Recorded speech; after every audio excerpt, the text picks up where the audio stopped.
Nous, nous sommes des sédentaires. Nos ancêtres n'ont jamais été nomades. S'ils ont fait des migrations venant du Soudan, là, les autres, tout ça, les Bantous étaient déjà là. Ils avaient des terres et des royaumes bien définis, qui étaient là pendant beaucoup de siècles. Je vous ai parlé des chasses organisées. Ils faisaient des chasses, période de chasse.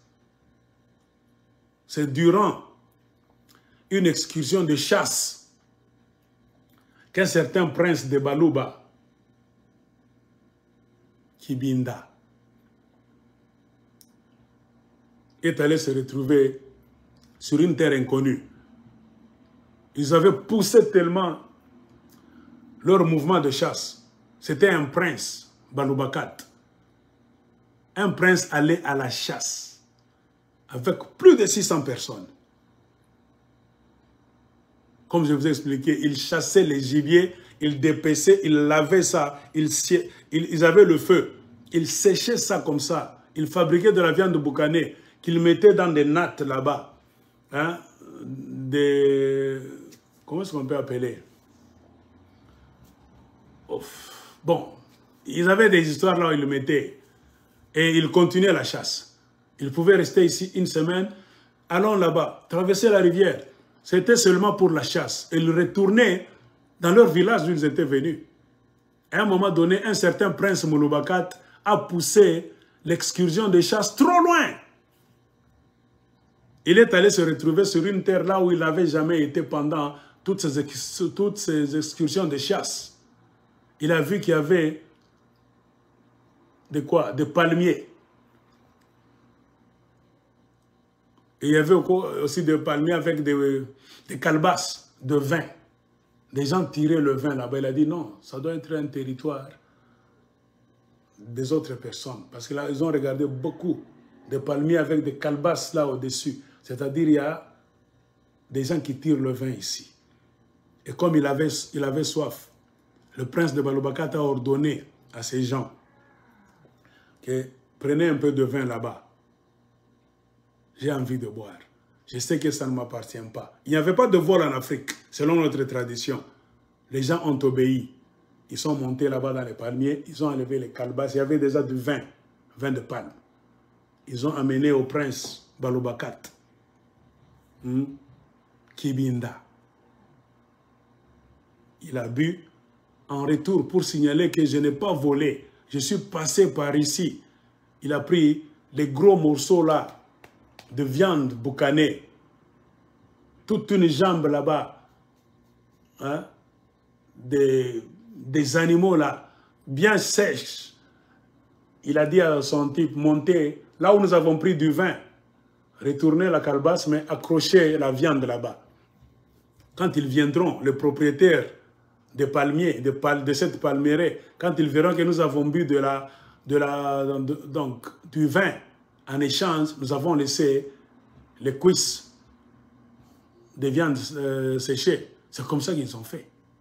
Et ils ont quitté pour continuer leur chasse quelque part.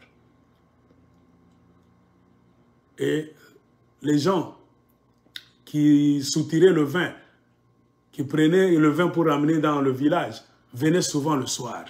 Car ils mettaient les calebasses le matin, chaque matin.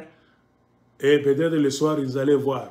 Quand ils sont revenus le soir, ils ont vu que d'autres calebasses étaient vides, mais on avait remplacé les calebasses. À côté des calebasses, on avait accroché les morceaux de viande boucanée. Ils ont compris. Ils sont retournés au village pour dire aux anciens que regardez ce que nous avons vu. Et la reine, l'impératrice, c'était une femme qui était impératrice dans cet empire là-bas. C'était Rouège en Conde. Elle a envoyé des gens pour venir voir. Les anciens du village sont venus voir. Ils disaient, donc, ok, ils ont bu notre vin, ils nous ont laissé des viandes. Prenons cette viande. C'est un échange, il n'y a rien de mal. Ils ont amené la viande à la cour impériale. C'était chez les Karound. Donc ce sont des gens qui sont venus en chassant. Et par mégarde là-bas, ils sont entrés dans le territoire des Karound. En ce temps-là, il n'y avait pas un empereur. il y avait une impératrice, Roué Janconde. Ainsi, dans la tradition africaine, on ne peut jamais remarquer la présence des visiteurs dans votre empire, votre royaume, et laisser comme ça, comme au Congo aujourd'hui, Chilombo est en train de voir. Non.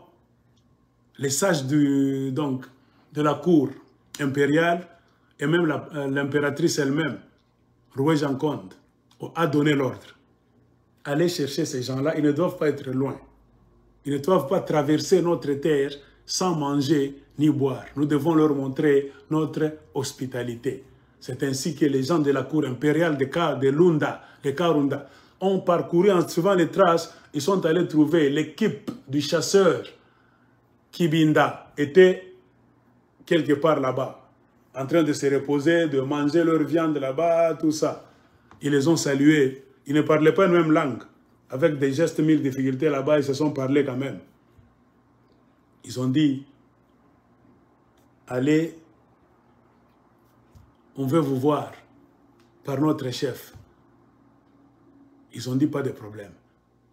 Ils ont marché, c'était l'après-midi, le soir. Ils sont allés à la cour impériale. Ainsi, on a présenté, ils étaient là. Kibinda était là. Et ces gens étaient derrière, avec des colis de viande de boucané. Les sages, les anciens là-bas de la cour impériale se sont mis en position d'accueil. Et l'impératrice Roué Janconde est sortie. Comme c'est elle qui avait donné l'ordre, qu'ils ne peuvent jamais traverser notre territoire sans que nous puissions leur montrer notre hospitalité. Allez les appeler. L'impératrice Roué Janconde est sortie. Et là, regardez les gens, on a présenté que celui-ci, c'est un prince, le fils d'un roi. Son nom c'est Kibinda. Et l'impératrice Roué Janconde a regardé ce monsieur-là. Il était un peu d'une stature. Il était beau à voir au visage. Il était beau à voir.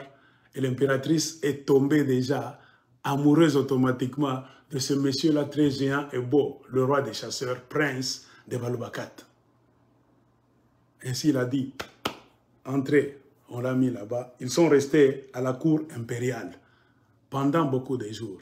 Et c'est dans des séances là-bas de causerie, tout ça. Je ne sais pas comment elle s'organisait pour causer là-bas. On a vu que l'impératrice s'intéressait tellement à ce monsieur-là.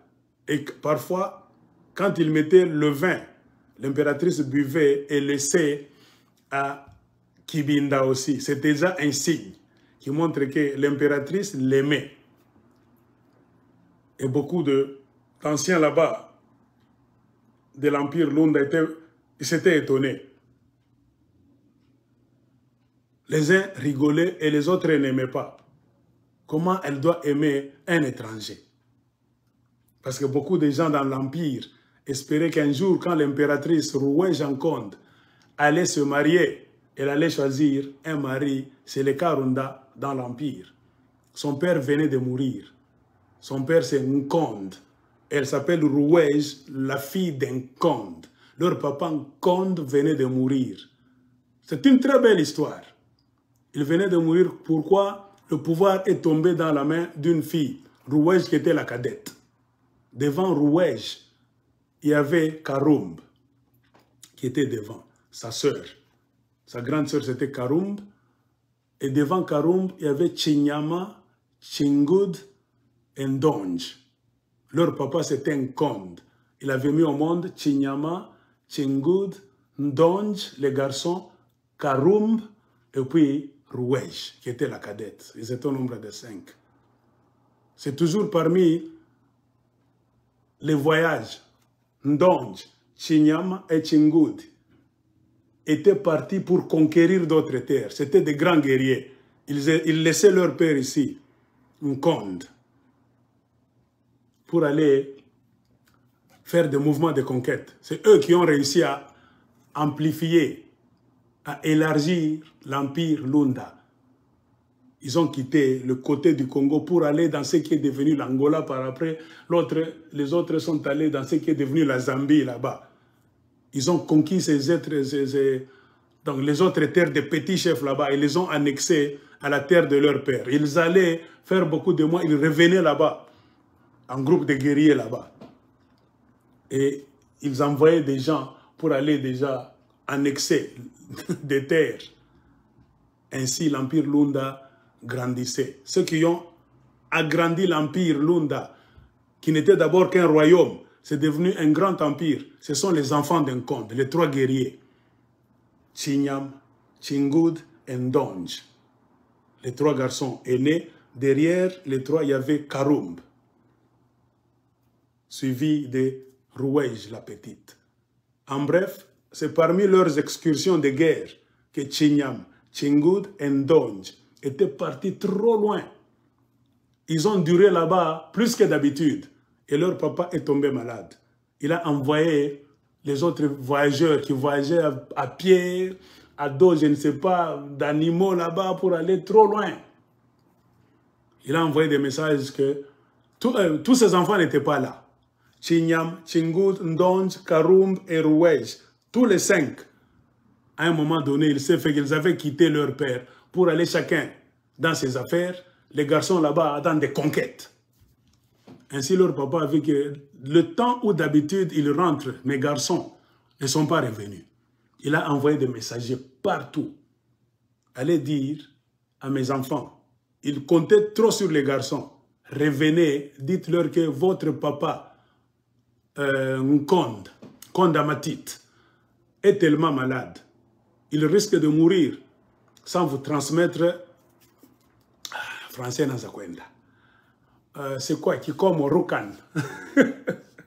Kikomo, c'est quoi? Le bracelet royal. C'est le symbole de la royauté chez les Karunda. Rukan. Avec le Kibangolala. C'est le symbole. Les gens revenaient après beaucoup de mois. Nous avons rencontré Ndonj, nous avons dit, il a encore des choses à faire là-bas. Ndonj, qu'est-ce qu'il a dit? Et Chingud, lui aussi. Chinyam, lui aussi. Le papa perdait de patience. Il dit, moi je suis en train de devenir faible, je risque de mourir.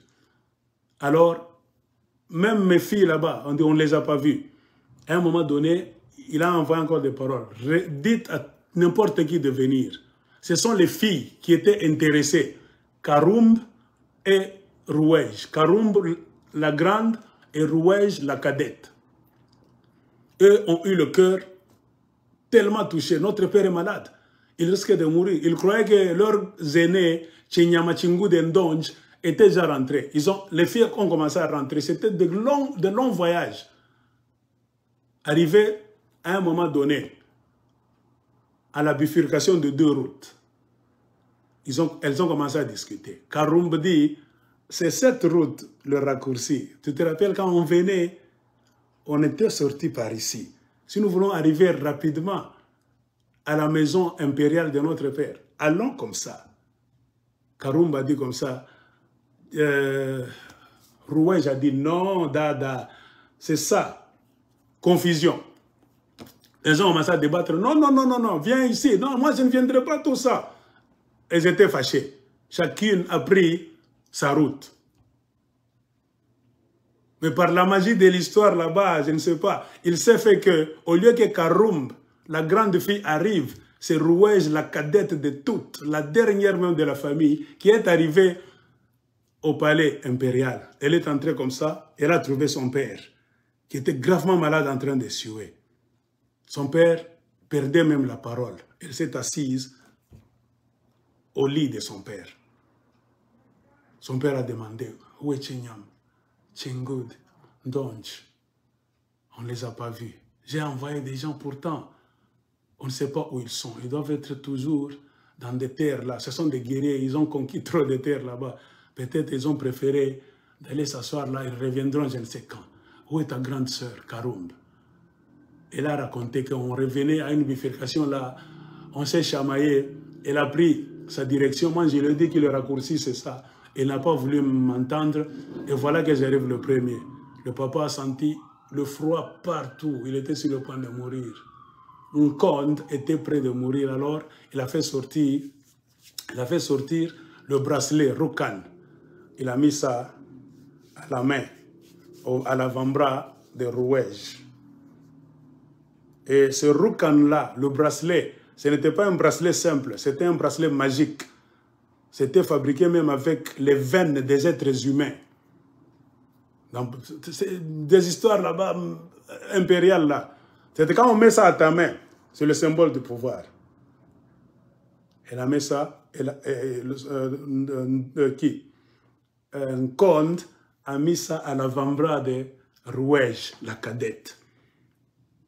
La cadette a pris ça et son papa a perdu le souffle et il est mort. Elle a fermé les yeux de son père. Quelques minutes après, Karumba est arrivé. Ah, toi, tu es ici. Ouais, Dada, je t'avais dit que la route qu'on devait emprunter là, c'était le chemin là-bas, c'était le raccourci. Il dit, et papa, comment est-ce qu'il va? Elle dit, il vient de mourir. Ah, Karumba a regardé son père. Elle a commencé à pleurer. En pleurant, pleurant, pleurant, elle a pensé. Et nos grands, pas toujours arrivés. Oh, papa ne devait pas mourir. Alors, l'idée lui est venue. Et alors, le Roucan, il devait laisser la royauté, donc le pouvoir impérial à quelqu'un. Elle n'a même pas demandé. Et en pleurant là-bas, elle a tourné les yeux. Elle a regardé à l'avant-bras de Rouège. Le Roucan était déjà là. Le bracelet. Elle a dit, qui t'a donné ça? Elle a dit, c'est mon père qui m'a donné ça. Hein? Non, non, non, non, non, ça ne pouvait pas avoir lieu comme ça. Tu mens. Elle a dit, c'est vrai. Je suis arrivé la première. Personne n'est là. Ndonj n'est pas là. Tchingoud n'est pas là. Chinyam n'est pas là. Toi aussi, tu n'as pas voulu m'écouter. Je suis arrivé, mon père était sur le point de mourir. Par chance, moi j'ai écouté ses dernières paroles. Et c'est lui-même qui a transmis ça. Et Karumba était devenue jalouse. C'est une très belle histoire. C'est quand la Rouège là était maintenant impératrice à la place de leur père Nkonde. C'est pourquoi on l'appelle tous les enfants d'Nkonde. C'est pourquoi on appelle Rouège Nkonde, Chinyam Nkonde, Karumba Nkonde, Tchingoud Nkonde, hein? Ndonj Nkonde. Ce sont les enfants d'Nkonde. Leur papa c'était Nkonde Amatit. C'est lui le fondateur de Karunda. Il a fondé la tribu de Karunda à partir d'un Kalagne, une source là-bas. Ceux qui sont allés là-bas connaissent. C'est lui le fondateur, M. Nkonde. Il était charismatique, il a su réunir beaucoup de gens qui venaient même d'autres villages. C'est comme ça qu'il a créé les Lunda People. Il les a mis ensemble là-bas, ils ont apporté leur langue qu'ils parlaient, même la langue qu'ils aussi parlaient. Il a réussi à les réunir. Et ils ont créé les Arouund. La signification des Arouund, c'est-à-dire quoi? Les amis, Nibarafiki. Ils ont créé une confrérie. Et cette confrérie, en Kika, même dans beaucoup de langues africaines, Mulunda, Mulunda Wami, ou Rafikiango, Lunda, hein? Dans beaucoup de langues africaines, beaucoup de langues congolaises, même les Karunda disent Muruna, hein? Mulunda, Mulund, nous sommes Rafiki ou Rafiki. Il a créé la confrérie des amis, c'est devenu une tribu. Ils ont commencé à conquérir d'autres terres. Du royaume, ça c'est devenu un royaume, et c'est devenu... Ça s'est retourné en empire. Un empire, c'est quoi? C'est l'ensemble des royaumes qu'on est en train d'avaler, avaler, avaler. C'est devenu un empire.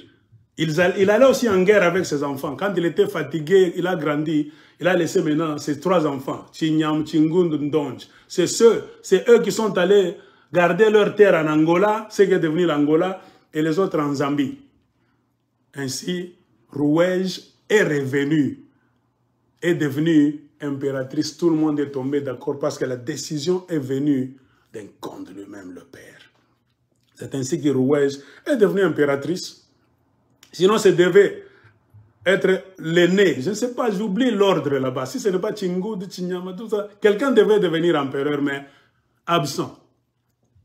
Et c'est pendant cette période que Rouège était impératrice de Lunda, de Rund, hein, Barafiki, Barund. Les Rund sont les amis. Qu'un certain prince de Baloubakate aussi, dans son excursion de chasse là-bas, est passé sur les terres des Arouund, en train de chasser. Vous connaissez ce que j'ai expliqué? On l'a amené à la maison impériale Rouège l'a vu comme ça, il était géant et beau à voir.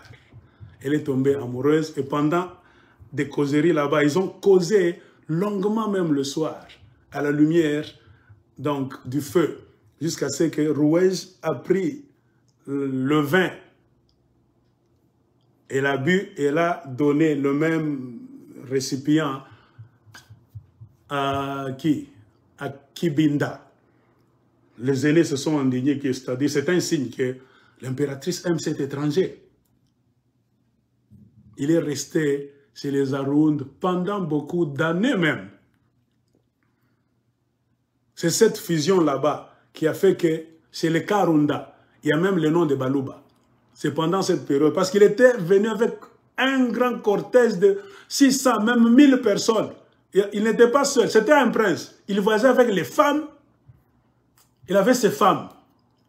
Il avait beaucoup d'hommes là-bas, des chasseurs, ceux qui vont transporter, ceux qui vont dépêcher la viande. C'était toute une compagnie qui voyageait. Et beaucoup de jeunes femmes, vierges, qui voyageaient avec ce prince Mouloubakat là-bas. C'est pour cela que les Karunda, ne vous étonnez pas quand vous voyez les noms, beaucoup de noms de Baloubakat qui sont entrés chez les Karunda. C'est à partir de cette fusion-là. Et parmi les filles vierges qui étaient là, il y avait les Mouadi. Mouad. Chez eux, on les appelle Mouadi. Chez les Karunda, on les appelle Mouad. Donc, Balouba, Karunda, Mouadi, Mouad. Souvent, l'empereur, souvent c'est la femme. La reine ou bien l'impératrice a toujours été entourée de filles vierges. Pour purifier l'atmosphère, elle les envoie faire des choses là-bas. Selon la tradition. Je ne sais pas aujourd'hui s'ils respectent ça. Elle ne doit pas manger et faire des histoires là-bas préparées par des femmes qui sont déjà de florées. Non. Toujours des filles vierges. Les Mouad. Elle a toujours été entourée de Mouad. C'est un titre là-bas, les Mouad là-bas. Et maintenant, c'est devenu le nom des gens. Mouadi, Mouad. Belle histoire là-bas. Mais l'histoire nous dit qu'il n'avait pas mis au monde. Ainsi, sous pression, on l'a chassé. Parce qu'il commençait à devenir dictateur chez les Karunda. Les Karunda, non, Pakatisambango, il avait fui. Maintenant, parmi ces gens qui étaient là-bas dans le royaume, il y a eu des gens qui ont pris des femmes chez les Karunda, des hommes Karunda qui sont sautés sur les filles Baloubakat là-bas, Chimbondation. C'est pour cela même aujourd'hui, c'est devenu maintenant le chasseur, le nom chasseur, Kibinda. Chez les Karunda, ils ont changé Kibinda en Chibind. Chez les Karunda, on dit Chibind. Chez les Baloubakat, on dit Kibinda. Kofi Olomide a même chanté Kibinda Nkoy, chasseur de léopards. Un chasseur, c'est le Karunda Chibind, c'est le Baloubakat Kibinda. Bye les gens. Je vous aime tous.